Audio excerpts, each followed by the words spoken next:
Hi, welcome to Nassau, Bahamas. And as you can see, we're in a Trump again. So what that means, of course, it's a tour.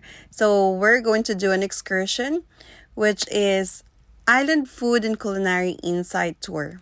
So sa tour na to, meron tayong 4 stops. So every stops, magpo-food tasting tayo. Syempre, kaya ko to pinili kasi food is life. So ito yung first stop natin. Nag-serve sila dito ng fish fillet, then brown rice with beans. So, typical na lunch ng Bahamians. So, sa Bahamas or sa Caribbean kasi, yung regular rice nila ay brown rice with beans. So, dati hindi ko siya na-appreciate. Pero ngayon ang sarap pala. Eto, second stop. Ayan, para siyang fishball pero hindi talaga siya fishball. At eto nga, yung third stop natin, nag-serve sila sa amin ng refreshing ginger and lemon grass tea. So, nag-order talaga ako ng para sa akin. Sobrang nakaka-refresh talaga. Lalo na sa weather nila. Eto, yung guava duff. Ito yung pinagmamalaki nilang dessert. Hindi ko malaman kung dessert ba. Basta dish nila. Pero in fairness, masarap talaga siya. Pwede mo siyang i-compare sa siopaw. Kasi pwede mo siyang lagyan ng hot sauce. But since I'm not a fan of spicy food, sorry, hindi siya effective sa akin. So, hindi ako bumili.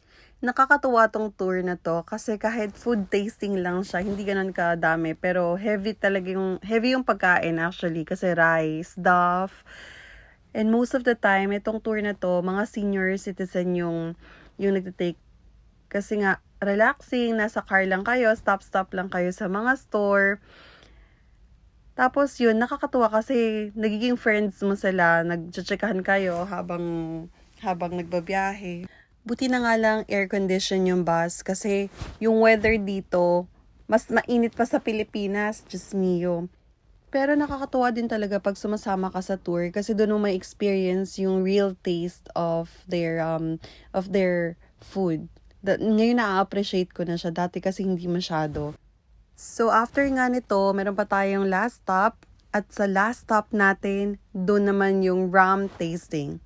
So, dito pa lang sa entrance, they will serve pina colada. Yung pina colada nila, girl, amazing. The problem is, 15 minutes lang kami magstay. And hindi siya chipanga. So, hindi na ako umorder kasi hindi naman worth it yung time. Well, galing na kami ng asawa ko dito na try na namin before. So, it's fine.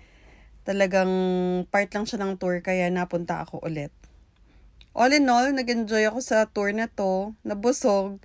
And thank you guys for watching. Bye!